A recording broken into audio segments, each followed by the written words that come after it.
All right, so this is like one of those kind of like a webbot hit in the making, yet it still is. It's true. It did happen. It did predict this. First, it told us, and I read this first part plenty of times in advance after the webbot came out. When, oh my gosh, it just happened.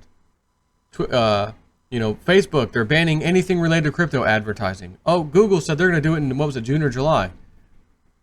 Also with YouTube, because that's Google too. And then was it Twitter? Like, we had 3 of them, right? And they're singing about social media, and there's going to be a backlash, and then they'll have to undo it. It will unwind. Too much pressure.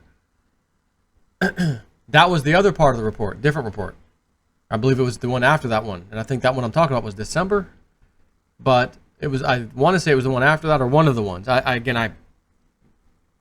haven't read them in quite a while because Cliff's been away for quite a while not doing them. And I don't remember which specific report. I'm sure some of you will know exactly which ones. But I know I did several videos on this. But the other side of this was it would be undone. Here's a story for you. Here's a little story I got to tell about three amigos you know so well. Facebook, this is Zero Hedge, but it's a very short one. Facebook to allow ads for cryptocurrencies now.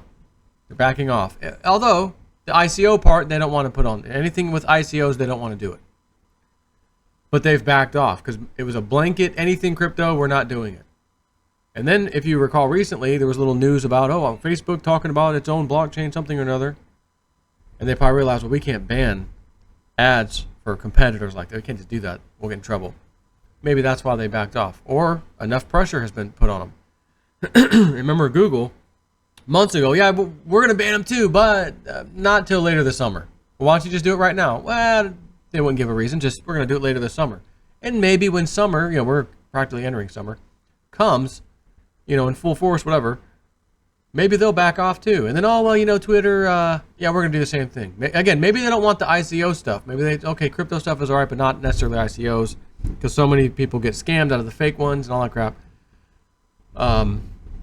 So anyways, that's all I want to tell you. But it says, in January, we announced the new policy to prohibit ads that promote financial products and services that frequently associate with misleading or deceptive promotional practices such as binary options, initial coin offerings, and cryptocurrency.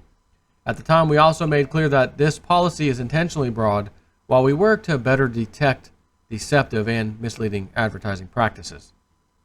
We will revisit this policy and how we enforce it as our signals improve. In the last few months, we've looked at the best way to refine this policy and allow some ads while also working to ensure that they're safe.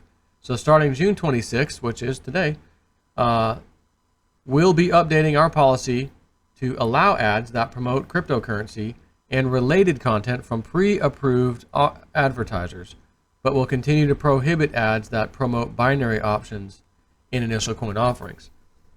Now, that part about pre-approved advertisers. What does that mean? Well, if Google had something like that, there probably been quite a number of people who didn't get scammed when they would go to, for example, let's just go to Google and, you type, my Ether wallet. Remember these days? You type my Ether wallet, just the name, and hit enter, and it searches for it. Because so many people don't freaking type the actual URL, myetherwallet.com. They just want to search that way. It comes up with all the results. And up here would be a scammy fake ad. myetherwallet.com, crypto. Oh, okay, that's what I wanted. People would click on it. It wouldn't take them to myetherwallet.com. The one that it was taking to them at the time was myetherwallet with 2 V's that look like, 2 V's look like a W.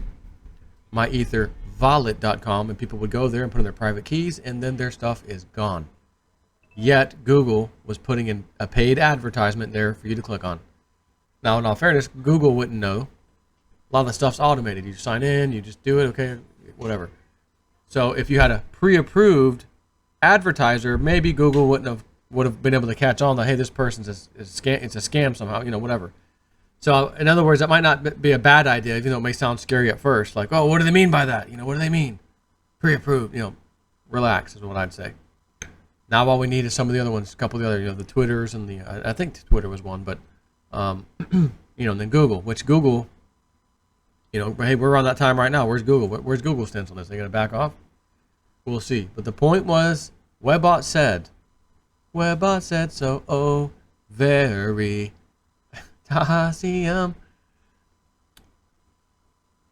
That this would happen in advance before any of those companies even did such a thing. Webbot specifically said, I read it a bunch of times in different videos, social media, this little thing would happen. Again, I'm not going to go off my memory now, but it was very specific. Pretty interesting how it nailed it. But then later said it'll be reversed. What I can't remember, was it in the same report that said it'll be reversed, or was it the report after that? In either case, this today is enough for a Webbot hit. But it'd be nice to see the other 1 or 2 companies follow suit. You know, yeah, we're going to back off too. Take care.